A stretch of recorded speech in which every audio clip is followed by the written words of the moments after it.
友大家好，欢迎来到包明说。这期话题我们评论一下美国陆军部长发出的叫嚣，是时候准备跟中国打一仗了。在最近美国企业研究所举行的一次讨论中呢，美国陆军部长克里斯汀·沃姆斯他说要阻止中国攻击台湾，2023年将是训练新能力和装备美军的关键一年。他说尽管人们认为印太地区是海军和空军主导的战场，但我们正在建设综合的防空和导弹防御能力，以保护那些将成为关键的中转基地。陆军的第一个远程高超音速武器部队将在2023年秋季成为陆军首个多领域特遣部队的一部分，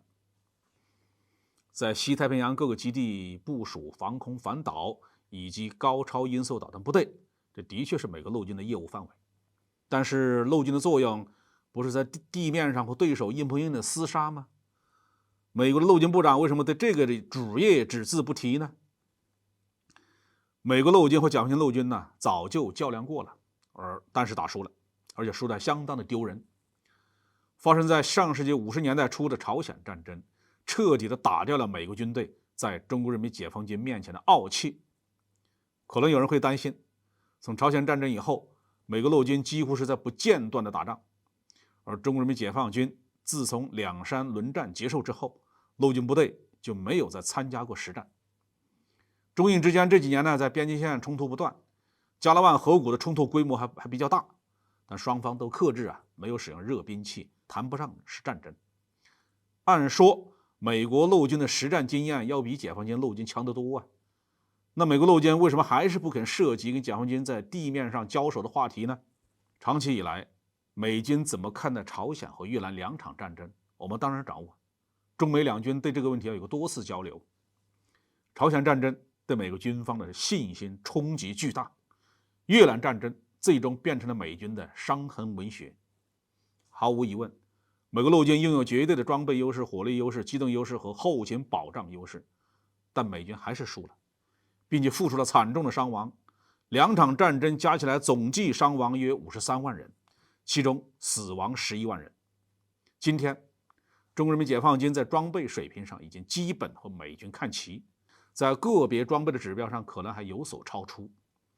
至于今天的解放军还能不能像自己的志愿军前辈那样拥有无往而不胜的战斗意志，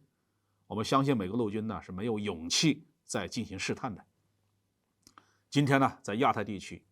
美国陆军已经失去了与解放军陆军进行直接较量的战场，唯一的地方就是台湾岛，就看美国陆军敢不敢上岛。美军天天吵吵着解放军要登岛多少人才能解决问题，计划着要等解放军半途之时实施海上歼灭战。先不说这些痴心妄想能不能成为现实，就算是，那也没有美国陆军的份儿。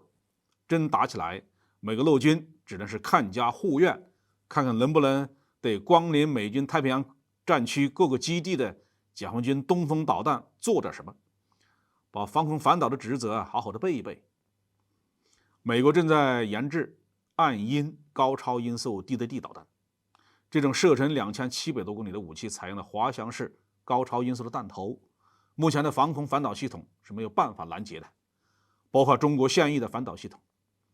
如果进入高超音速导弹作战的时代，目前唯一有效的办法就是打对攻，看谁投射的火力更多更凶猛，先把对方的导弹攻击潜力摧毁。因此美国陆军自然需要更多的钱来购置更多的导弹，形成火力优势。这就是做好准备和中国打仗背后真正的含义。